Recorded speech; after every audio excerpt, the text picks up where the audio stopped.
What's going on, everyone? Juicebags here, and welcome back to some Dungeon Defenders 2. Today I wanted to take a quick moment and talk about player shops or player markets that were introduced in the Protean Shift expansion for DD2. Now, first things first, we have all been asking for trading for a long time, and we finally have it in the form of player shops. You can access player shops by clicking it directly from the menu, or just going through each individual player's name. So as you see here, the different shops, let's see what people are selling. Lots of various items for sale, from weapons to relics. There's some armor, some C7 goodies, and some moats. You will find various sorts of things at all pricing levels and at all qualities. Here's someone with a bunch of pets up. Lots of different opportunities to sell things. Now, the general rule to follow is you can sell any item that hasn't been tinkered. So no, someone can't put together the perfect Chaos 8 piece with all perfect mods and then sell it for a absolutely ridiculous price, as it would require that item being tinkered in order to get it to that state, and that makes that item unsellable. Now, how you can tell if your item is unsellable, if you go to your player shops and then edit your own shop, you're going to see various items that will be darkened out, like this relic has been tinkered, so I can't sell that in the shop. However, this one right next to it is more than ready to go right into the shop with no issues whatsoever. Now, everyone starts off with 2 free slots in their shop, and you can unlock additional slots for 50 gems apiece. However, you will get 2 slots for free, and you can always sell items in those 2 slots without any issues. Now remember, the player shops are very new to DD2, and with that in mind, there is nothing consistent as far as pricing goes. So just because you see something on the market for 20 million gold does not mean that that item is selling for 20 million gold. It's what that person is asking for. On the same note, you might see something on the market that is just absurdly cheap. Go ahead and snag that just as quickly as you can without any hesitation at all. Now, in addition to being able to sell items to anyone that is in your town, you can create a specific map where items are for sale only. Just to show you how to buy something, let's just buy this here. Not really an item I need, but it's only 25,000 gold. You just click on it and then it will pop up the interface. Do you want to purchase? Yes. And then that item will now be in my bag and it will be shown as sold here on their interface. As you see, I have a sold item. So for me to collect my gold, I would have to edit my shop, and then I can just click on that item. As you see, I made 85,000 off of it, and I'm paying a tax of 15,000. So there is a 15% tax to Trendy based off of everything you sell. Just click on your item, that will free up your spot and allow you to place something else in. Now, in addition to being able to sell locally, of course, you can start your own market map. So if you head on over to the war table like you normally would to go into any mission, you can tab over to the markets tab.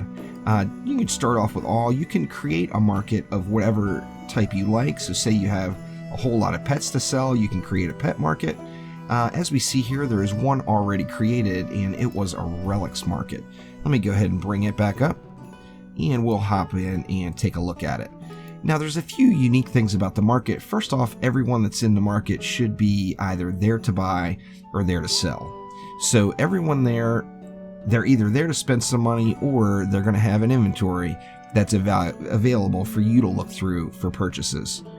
Another interesting thing about the markets themselves is, say you want to load up your player shop and then go AFK for a while. The timer inside of markets, that is about the coolest looking staff ever on Peaky there. Holy crap, Peaky. That thing looks great. The interesting thing about this is if you do want to load up and then go AFK, then you can do that, as the market's AFK timer has been lifted and each market will last for 4 hours. Meaning you can sit here AFK in this market for 4 hours. Anyone that loads into that market is going to be able to buy from you just as if you were there playing with them. Now, obviously, if you're AFK, negotiation's not going to be an issue, so make sure you make your prices fair. Now, in addition, when setting up your shop, remember if you overcharge for something, there's a good chance you're never going to see that item again, as you have to pay the tax to pull the item back down off the market. So say I wanted to pull these gloves back off of the market. Yeah, let's go with the gloves. Say I wanted to pull these gloves back off the market. I would go ahead and remove that to take it down, and it's going to ask me, do I want to remove this item and pay the 15% removal fee, or destroy the item? So you can't just pull it back out. Now, a little interesting trick for everyone: if you do have overpriced items in your marketplace, when you do an Ancient Power reset, all of your items do get pulled down out of market. Now, I'm not sure if that's intended or if that's something that, will be removed in the future, but right now as it stands, if you are doing an Ancient Power grind, you get back all your items for free. So if you did make a mistake and put something up there that just nobody is going to buy, you can get the item back through an Ancient Power reset. Now, of course, the hottest items on the market are without a doubt the mods that are available there.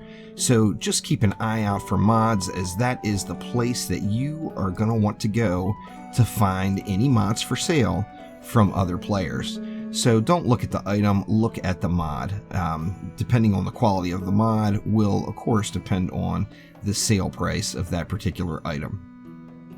Now, as I mentioned earlier, the markets are very new and the prices are unstable.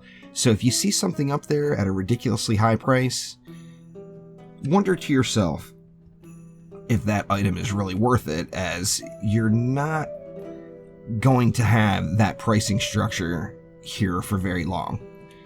So I know I didn't cover everything in the markets, but I did try to cover the most I could.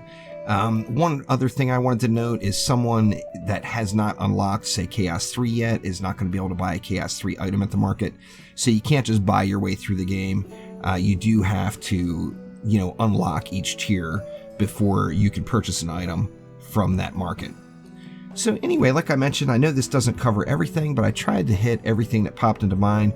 If you have any market questions, let me know down in the comments below. Things like what's a fair sell price for this are not really things I can answer. And as I said, the market is completely unstable. So the general rule, buy low, sell high. What more can you say? That's about it as far as markets go. So thank you once again, and I will see you next time around. Take it easy.